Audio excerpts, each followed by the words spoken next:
rally up for their guy, for their favorite fighter. It was no different in that particular instance.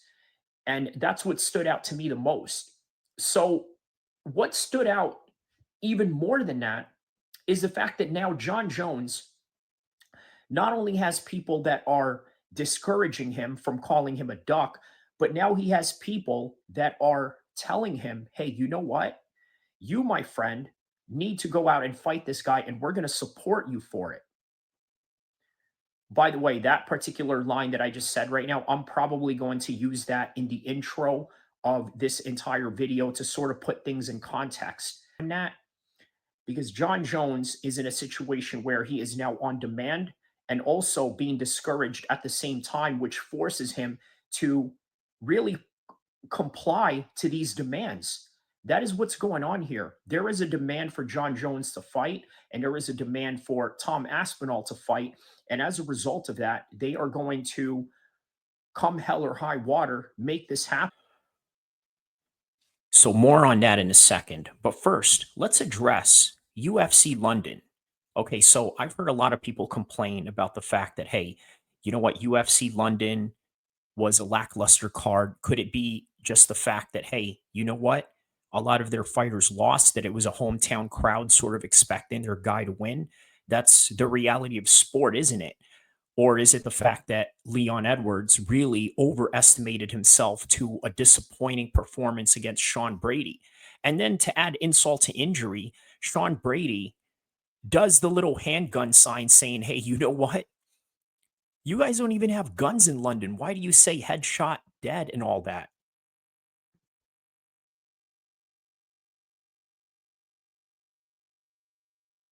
Make of that as you will, but it is worth noting it is a stereotype that they have about the British and London and the UK altogether because they definitely have some serious gun violence issues. They just don't happen to have legalized citizens that can own them. Now, that's a separate issue and a separate topic at hand. But the crowd didn't seem too happy, maybe because of the fact that the tickets were so expensive and then the lack of star power within the card. Speaking of star power, they had one big star in the crowd, a British fighter, but he was not fighting that day because Tom Aspinall, even he said it himself, he sort of is past that, right? Sort of outgrown the O2 Arena, these O2 shows in London that they have in March on a historical yearly basis. But that's what it is. He's now graduated into fighting Jon Jones. Now, more on the Jon Jones and Tom Aspinall story right now.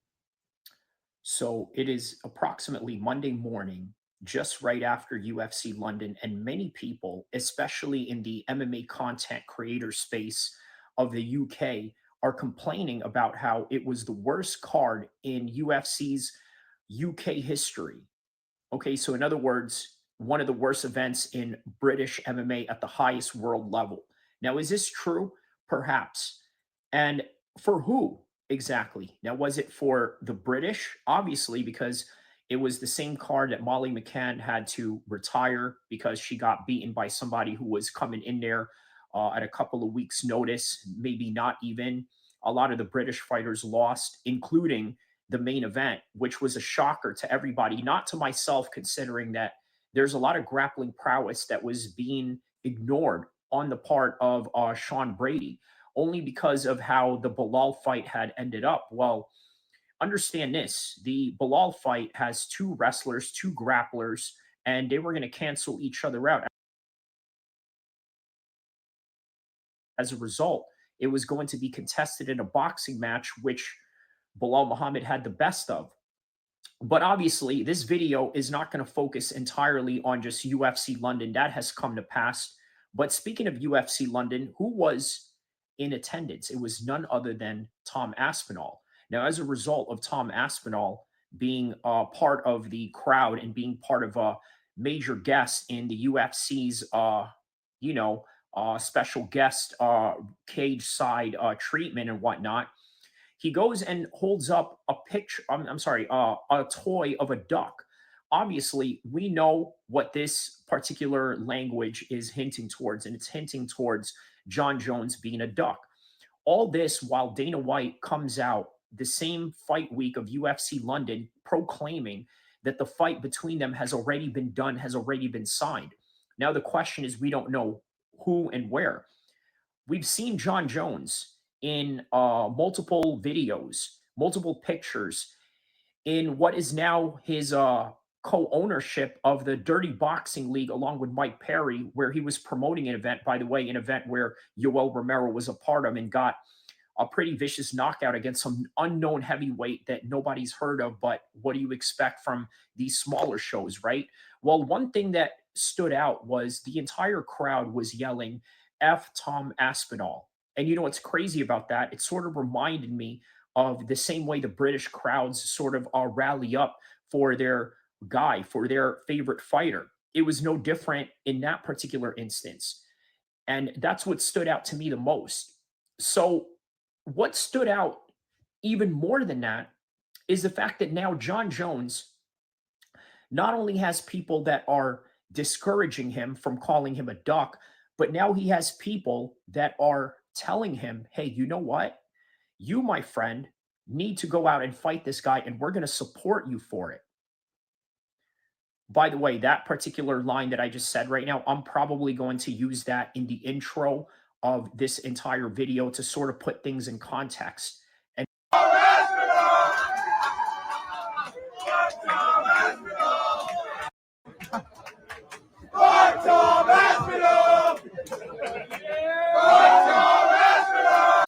because Jon Jones is in a situation where he is now on demand and also being discouraged at the same time, which forces him to really comply to these demands.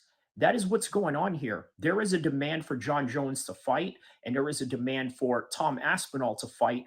And as a result of that, they are going to, come hell or high water, make this happen. Now, they said that they had it signed already. Why is it that we're not getting any of these announcements right now? I can remember back when Floyd Mayweather was going to fight Conor McGregor.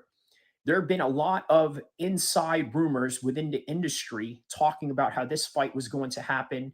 You had Ariel Helwani on his shows, which I remember watching back in the days around 2017 or so, where he was saying, man, I just can't wait for this fight to be announced, hinting at this particular fight without mentioning any names or anybody involved because he just could not stand that he had to stay silent due to the fact that a year prior he was taken away from the UFC and his press pass due to the fact that he leaked information on Brock Lesnar fighting at UFC 200, which, by the way, the announcement took place in UFC 199, the same event that Michael Bisping had the biggest upset in middleweight history of defeating Luke Rockhold, which he had lost previously to. And by the way, at a short notice, within literally a couple of weeks while filming a movie. So this is what is going on right now.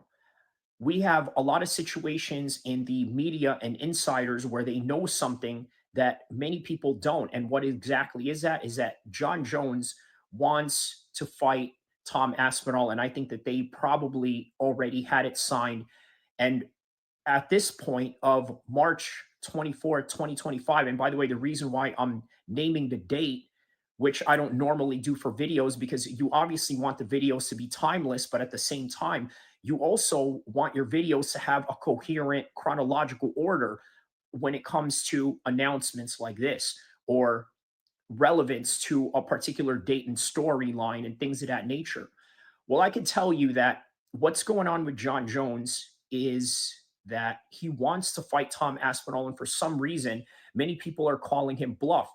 Now, look, I've made several videos about this particular topic because guess what? This video right now and this particular topic is on demand.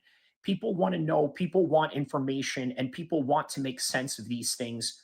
So I'm going to make it make sense as much as possible. So I don't think Jon Jones is scared to fight. You see, many of you are saying that because let's be honest about this. A lot of you don't like Jon Jones, and that could be for several reasons. Some of those reasons are reasonable. Some of those reasons are believe it or not, race related. And some of those other reasons are also due to the fact that you can't stand people who win all the time. You see, the other day, I saw John Cena on WWE Raw. I believe it was an episode where he was in Belgium. This was right after he became a bad guy, betrayed Cody Rhodes, and now he had to explain to the world why he did it.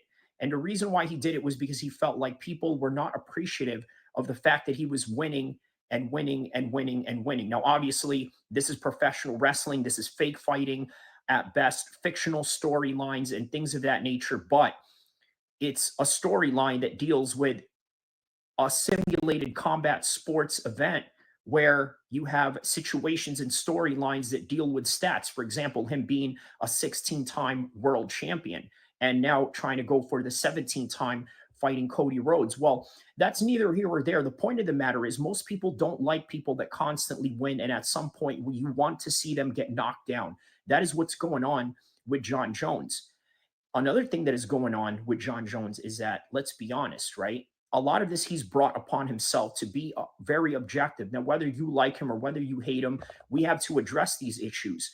There were these issues where he had in Las Vegas, where he was inducted into the Hall of Fame due to his fight with Alexander Gustafsson. What happened then? He had a domestic issue going on.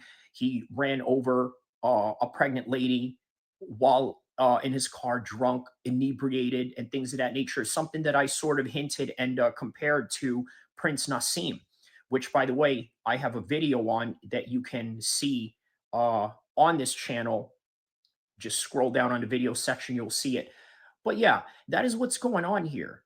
And another thing also is that I think there is a double standard that we have for Jon Jones as opposed to, let's say, George St. Pierre. Now, what is the difference?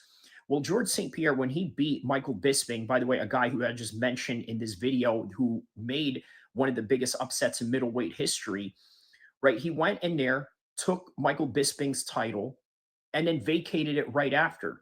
He was supposed to fight Robert Whitaker because Robert Whitaker was up there in the middleweight division at the time before he became the undisputed champion and before he had to unify or be in a unified fight for the interim and the undisputed title against Izzy.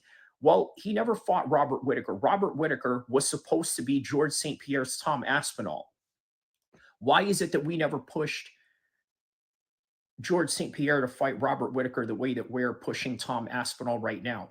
Well, it's really this simple. What I said to you before, people don't like when somebody is winning and winning all the time. People like it when you're coming up and you're struggling and you're in the struggle with them. But then somewhere along the lines, you get out of that struggle. You're in a different stratosphere and different status of things. Now people want to see you fall. That's the reality of life. Sort of like the best way to describe it. You look at young toddlers who play with blocks, right? They build it up really high only to go and knock it down. Why do they do that? Well, maybe there's some instinctual human characteristics inside of us that love seeing these types of things. But either way, what we are waiting for right now is just the announcement of when this fight is going to happen, how it's going to happen, and the circumstances of the salary, the circumstances of the prize, the circumstances of the rewards, and the incentives for both athletes. But I can tell you this right now, right? Aside from Jon Jones, Tom Aspinall also has a very interesting story going into this.